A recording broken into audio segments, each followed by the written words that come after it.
Jakob Poeltl to the Boston Celtics? I don't ever slow up, no I don't take I got no love for the fakeness. If you wanna play tough and wanna hate this, I'll always show up and make a statement.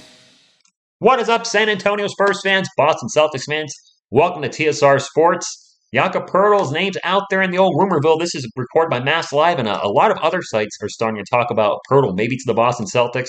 And I wanted to give my 2 cents on this, as when you see a lot of sites covering it, there might be, might be a little fire where there's smoke, or smoke where there's fire, or whatever it is. Drop a comment down below. Could you see this happening? If it was to happen, what would you want for Jakob Poeltl? Hit that thumbs up if you like Sport, a fellow Spurs fan, and subscribe for more Spurs content. Let's get into the article.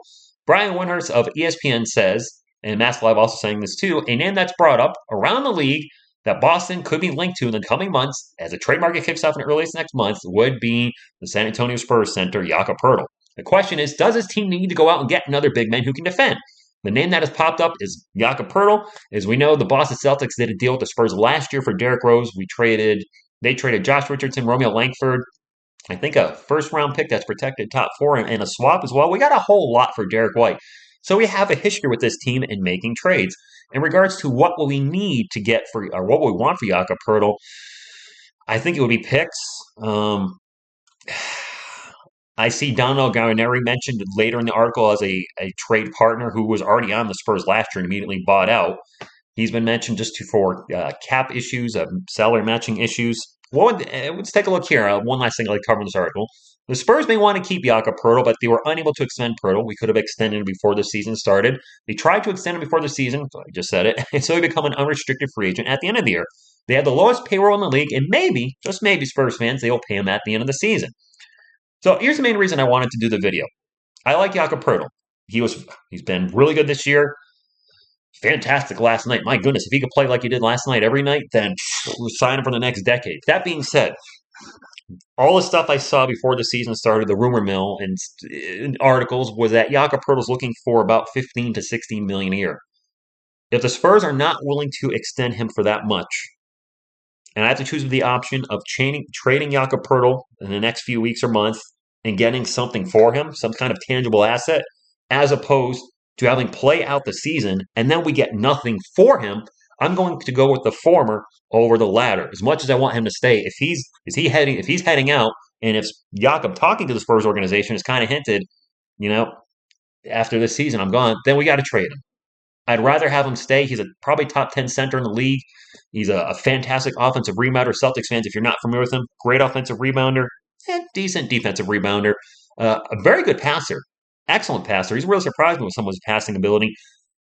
Not a good free throw shooter, not a strong finisher at the rim, limited offensive moves, generally speaking. But again, like last night when he went off for a career-high 31, he was showing us an aggressiveness we haven't seen, maybe the most aggressive Jakob Poeltl I've ever seen on an NBA court. So he's a little inconsistent, I guess I could say, offensively, where a lot of time he's going for little touch shots and just little ole layups right at the rim, not dunking the ball a lot.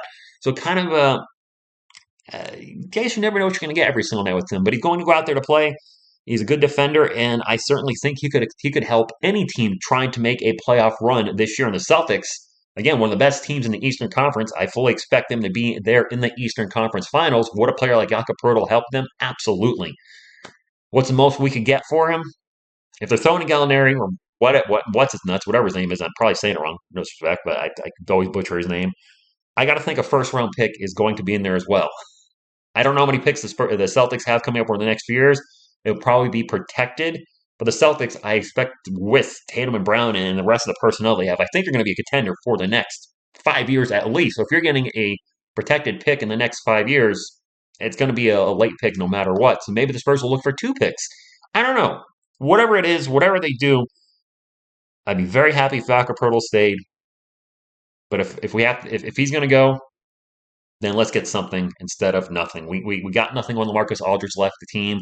Actually, we bought him out, and that's it. The Spurs made it known, I believe, that they were sitting him. Actually, they were sitting him. He wasn't even playing, so it was just clear that he was going to be waived and cut. Why create something for him? Poeltl's an important part of this organization right now.